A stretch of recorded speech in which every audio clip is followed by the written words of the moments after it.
Well, the government shutdown is causing some TSA workers to stay home, away from work. In some areas like Southern California's John Wayne Airport, charities have set up food banks to help workers.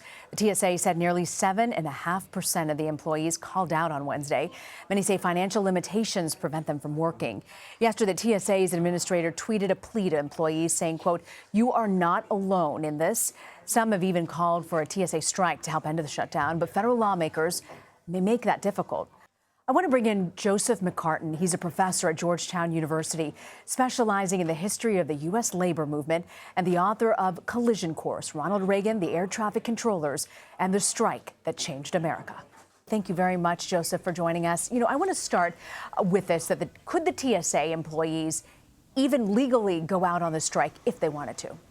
They cannot legally strike. That's a firm position in federal law, and I think all union leaders understand that. So I think talking about a TSA strike per se, something called by the national officers of TSA, that's not in the cards. I think everybody knows that that's illegal, and it harks back to the 1981 effort of the air traffic controllers to defy that ban, and Ronald Reagan fired those controllers. So I don't see the TSA workers striking because of that legal prohibition.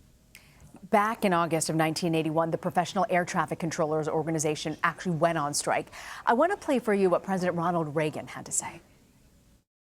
Let me read the solemn oath taken by each of these employees and the sworn affidavit when they accepted their jobs.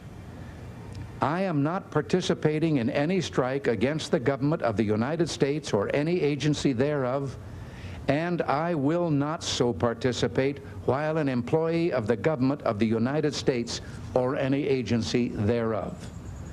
It is for this reason that I must tell those who fail to report for duty this morning they are in violation of the law, and if they do not report for work within 48 hours, they have forfeited their jobs and will be terminated.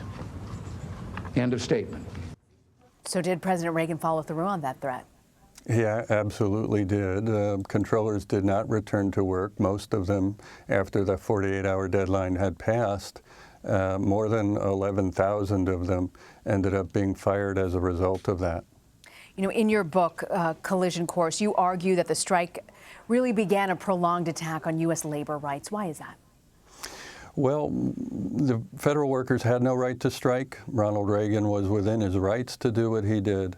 But the fact that he was able to do it, and that the public by and large supported him, and that's an important point, and I think maybe a different point from where we are today. The fact that the public supported him, the fact that they broke that strike so clearly, and they replaced more than 11,000 workers who did not believe that they were replaceable. That sort of sent a message to the private sector and to private sector employers that they could be aggressive in breaking strikes the way Ronald Reagan was, even in places where workers did have the right to strike. And so after the PATCO strike, we saw many employers aggressively break strikes in the 1980s.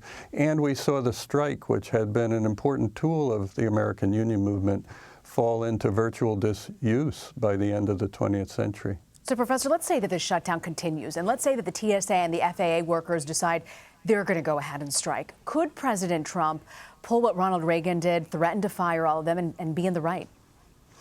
He could, and he could theoretically be legally in the right if he tried to do that. But that's where the important differences between 1981 and today emerge. Most of the public got behind Ronald Reagan when he gave that statement in the Rose Garden that we just looked at a clip of.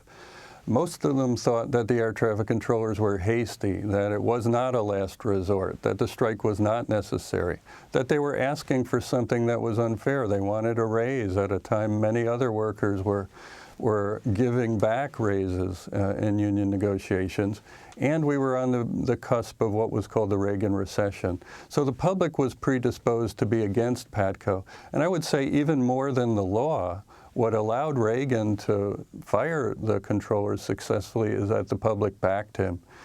If President Trump tried to do the same thing today with circumstances that are really radically different, people not being paid for more than a month, people coming to a situation where they are feeling like they have no other options, I'm not sure the public would want to back the type of action that Ronald Reagan took, even though I don't think that there'll be an actual full-out strike today like we saw in 1981. Professor Joseph McCartin, thank you very much for joining us. My pleasure.